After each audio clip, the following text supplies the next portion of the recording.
Siapa yang kira-kira akan kalian percaya untuk membuatkan teh hangat jika bukan orang terdekat kalian sendiri, seperti ibu, anak, atau pasangan kalian? Tapi bagaimana jika mereka itu adalah Mary Ann Cotton? Seseorang yang mempunyai ramuan teh khusus yang dapat menghantarkan peminumnya untuk segera bertemu dengan Sang Pencipta.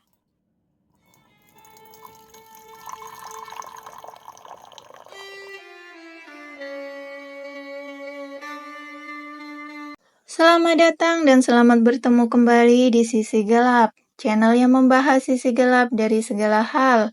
Nama saya Mai dan kali ini kita akan membahas sejarah gelap secara mendalam seorang perempuan bernama Mary Ann Cotton yang dikenal sebagai pembunuh berantai pertama di Inggris. Jika kalian ingin mengetahui ramuan khusus teh buatannya, silahkan simak video ini sampai selesai.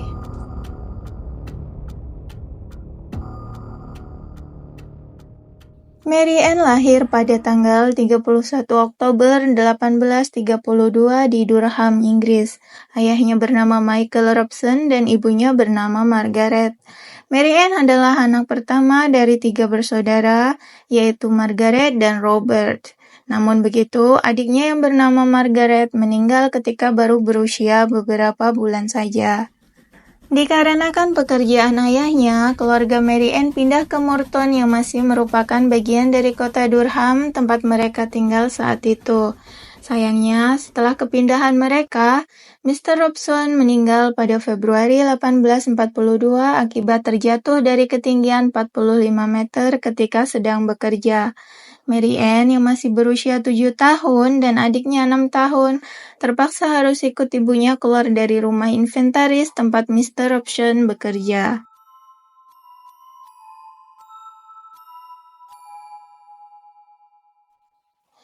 Satu tahun kemudian, Nyonya Margaret, ibu mereka, menikah dengan George Todd yang juga bekerja di pertambangan. Pada fase ini, tidak banyak riwayat Mary Ann yang diketahui sampai dia berusia 16 tahun. Saat itu, dia bekerja di kediaman Mr. Edward Potter, seorang manajer pertambangan di Murton Coal. 3 tahun kemudian, semua anak Mr. Edward tinggal di asrama Darlington dan Mary Ann kembali pulang ke rumah ayah tirinya. Untuk kemudian dia mulai belajar menjahit. 1 tahun kemudian, Mary Ann menikah tepat di usianya yang ke-20 dengan seorang pekerja tambang bernama William Mowbray. Pernikahan mereka dilakukan di Newcastle, kemudian pindah ke Inggris Barat Daya. 20 tahun kemudian, baru diketahui ternyata ada sekitar 4 atau 5 anak mereka yang meninggal di waktu itu. Namun, tidak ada satupun yang dilaporkan, baik kelahiran ataupun kematiannya kepada pemerintah. Anak pertama mereka yang dilaporkan kelahirannya adalah Margaret Jane, yang lahir pada tahun 1856. Selanjutnya, pasangan ini kembali ke Inggris Barat Laut. William bekerja di kapal uap yang berlayar ke Sunderland sebagai pemadam kebakaran. Tidak berapa lama lahir Isabella, disusul Margaret Jane pada tahun 1858. Sayangnya, Margaret Jane meninggal pada tahun 1860 ketika baru berusia 2 tahun. Di tahun 1861, Mary Ann kembali melahirkan anak perempuan yang mereka beri nama yang sama yaitu Margaret Jane. Disusul John Robert William pada tahun 1863. 1 tahun kemudian, John Robert William meninggal karena gangguan lambung. Disusul ayahnya, William Mowbray, dengan sakit yang sama. Mary Ann menerima asuransi dari kematian anak dan suaminya sebesar 35 pound sterling atau setara dengan 75 juta rupiah saat ini. Setelah kepergian suaminya, Mary Ann pindah ke salah satu daerah di Durham dan bertemu dengan Joseph Netras yang kemudian menjadi kekasihnya. Tepat di tahun ini juga, Margaret Jane meninggal di usia 3,5 tahun karena sakit tipes, menyisakan Isabella yang masih hidup dari 9 anak yang sudah dilahirkan oleh Mary Ann. Mary Ann kemudian kembali ke Sunderland dan bekerja di sebuah rumah sakit yaitu House of Recovery for the Cure of Contagious Fever, Dispensary and Human Society. sedangkan Isabella tinggal bersama neneknya. Saat bekerja di rumah sakit inilah, Mary Ann kemudian bertemu dengan seorang pasien yang bernama George Worth, yang kemudian menjadi kekasihnya dan menikah pada tahun 1865 di gereja Santo Peter. George terus berjuang melawan sakitnya dan meninggal 1 tahun kemudian pada tanggal 20 Oktober 1866. Meskipun disebutkan jika George meninggal karena tipes dan kolera, dokter yang merawat George merasa heran dengan kematian George yang sangat mendadak. Kembali, Mary Ann menerima keuntungan dari musibah yang menimpa suaminya. 1 bulan kemudian, Mary Ann mulai bekerja sebagai housekeeper di kediaman seorang pembuat kapal bernama Mr. James Robinson. Mungkin karena Mary Ann ini pembawa sial, hanya dalam waktu 1 bulan dia bekerja, anak laki-laki Mr. James Robinson meninggal karena gangguan lambung. Rasa sedih yang mendalam membuat Mr. James Robinson kemudian mencari ketenangan kepada Mary Ann dan mengakibatkan Mary Ann hamil. Bertepatan dengan ini juga, ibu Mary Ann sakit dan membuat Mary Ann harus pulang untuk merawat ibunya.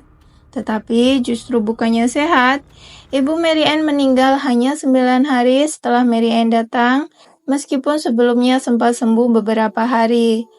Karena neneknya meninggal, Isabella akhirnya kembali ikut Mary Ann untuk pindah ke rumah Mr. Robinson. Tidak berapa lama kemudian, Isabella meninggal karena sakit perut, disusul kedua anak Mr. Robinson yaitu James dan Elizabeth. Ketiganya dimakamkan antara akhir April sampai awal Mei di tahun 1866. Sedangkan Mary Ann kembali menikmati keuntungan dari musibah ini dengan mendapatkan 5 pound sterling atas kematian Isabella. Mr. Robinson kemudian menikahi Mary Ann pada tanggal 11 Agustus 1867 tanpa mengetahui siapa sebenarnya yang akan dijadikan teman hidup. Mereka menyambut kelahiran anak pertama mereka 3 bulan kemudian di bulan November, yang mereka beri nama Margaret Isabella. Sayangnya hanya dalam waktu 3 bulan saja, yaitu tepat pada Februari tahun 1868, Margaret Isabella meninggal.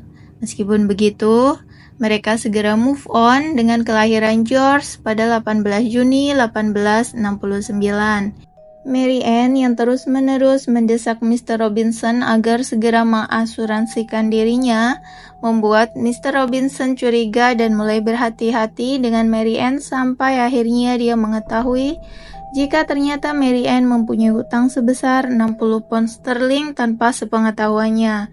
Tidak hanya itu, Mary Ann juga menggelapkan uang sebesar 50 pound sterling yang seharusnya dia simpan di bank. Bahkan dia juga meminta anak Mr. Robinson untuk menjual barang-barang berharga di rumah Mr. Robinson. Karena hal ini, akhirnya Mary Ann ditendang keluar dari rumah Mr. Robinson.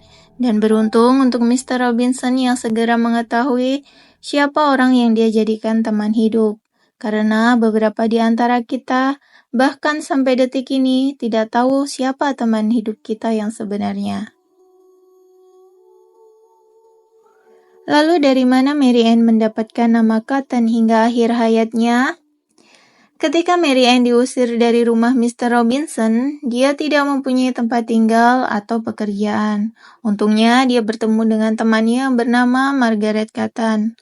Margaret kemudian memperkenalkannya dengan saudaranya yang bernama Frederick Cotton, yang baru saja ditinggal meninggal istri dan 2 dari 4 anaknya.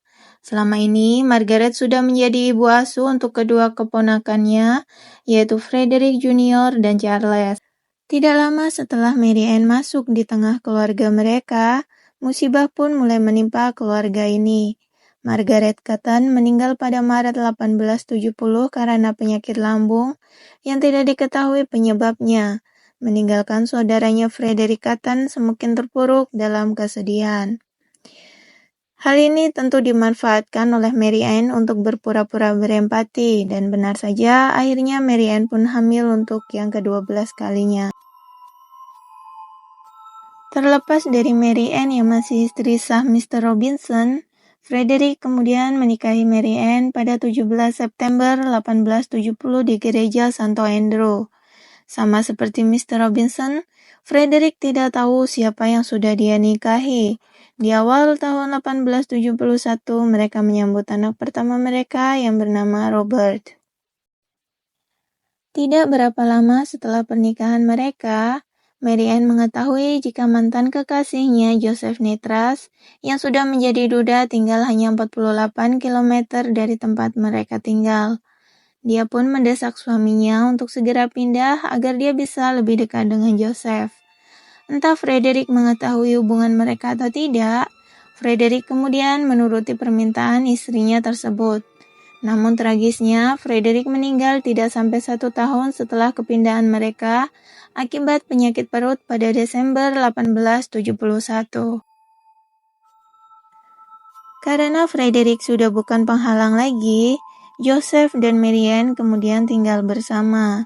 Mary Ann kemudian bekerja sebagai caregiver pada seorang petugas bea cukai yang terkena sakit cacar di waktu itu. Tidak diketahui dengan pasti siapa nama petugas bea cukai tersebut, tetapi diduga bernama Mr. Richard Quick Manning. Tidak lama setelah Mary Ann menjadi caregiver untuk Mr. Richard, ia pun hamil untuk yang ke-13 kalinya. Namun bukan dengan Frederick, melainkan dengan majikannya Mr. Richard. Anehnya, setiap kali Mary Ann hamil selalu saja berbarengan dengan kematian salah satu dari anaknya. Dan kali ini giliran Frederick Jr. yang meninggal pada bulan Maret 1872, disusul Robert yang baru saja berusia 1 tahun. Tinggal Charles, anak satu-satunya dari keluarga Cotton yang masih tersisa dan merupakan anak tiri dari Mary Ann. Joseph Nitras, kekasih Mary Ann, juga meninggal karena penyakit lambung tepat setelah dia mengubah surat wasiat menjadi Mary Ann sebagai pewaris utama. Kecurigaan terhadap Mary Ann mulai muncul ketika dia melakukan pembicaraan dengan seorang pejabat paroki yang bernama Riley. Saat itu, Charles Cotton, anak tiri Mary Ann, tidak menyetujui pernikahannya dengan Quick Manning dan keinginannya bekerja merawat seorang perempuan yang sedang sakit. Mary Ann bertanya kepada Riley yang saat itu menjabat sebagai asisten pemeriksa mayat di Auckland Barat, apakah Charles bisa dikirim ke workhouse? Tetapi Mary Ann secara tidak sadar mengatakan jika dia juga akan secepatnya menyingkirkan Charles dengan berkata, dia akan segera menyusul Cotton-Cotton yang lain.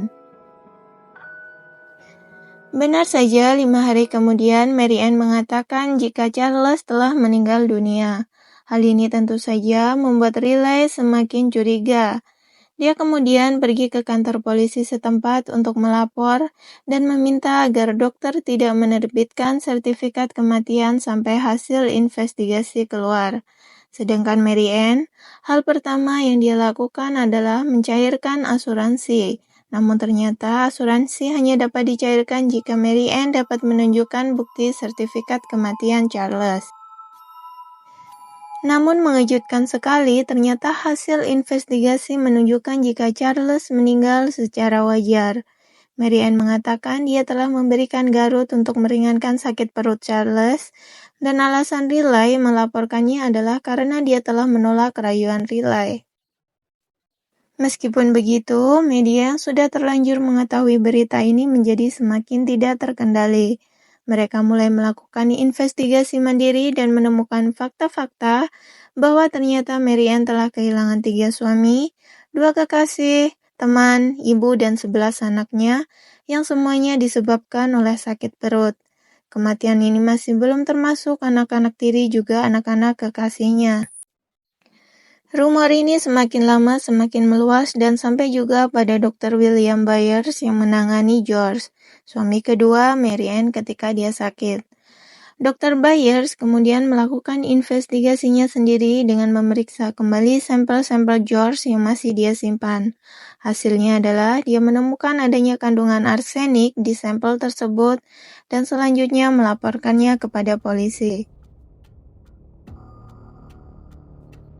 Polisi kemudian menangkap Mary Ann dan melakukan penggalian kembali pada jenazah Nitras dan kedua anak Cotton yang meninggal beberapa bulan sebelumnya, untuk dilakukan otopsi. Hasilnya adalah ditemukan kandungan arsenik di semua jenazah tersebut. Persidangan Mary Ann ditunda sampai dia melahirkan pada 10 Januari 1873, seorang anak perempuan yang diberi nama Margaret Edith Quick Manning-Cotton. Persidangan kemudian dimulai pada 5 Maret 1873. Mary Ann melakukan pembelaan dengan mengatakan jika Charles meninggal dikarenakan menghirup arsenik yang dia gunakan untuk mengecat dinding rumahnya.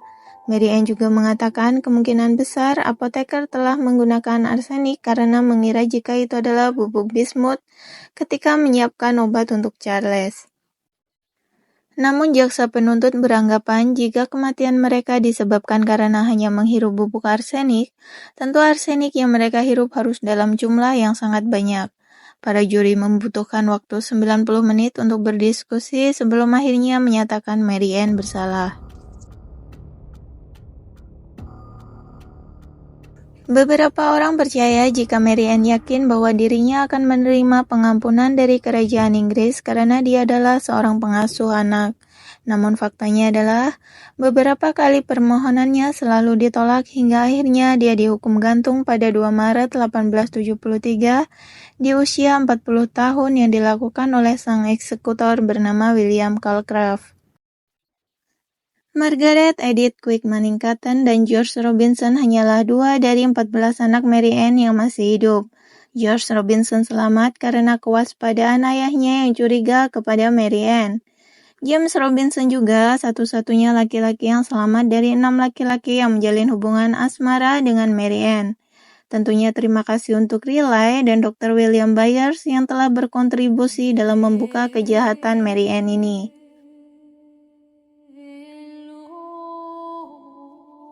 Terima kasih sudah menonton video ini. Itulah kasus Mary Ann Cotton. Jangan lupa klik tombol like, comment, share, dan subscribe untuk video-video menarik yang lain. Saya Mai undur diri, sampai jumpa pada video-video berikutnya.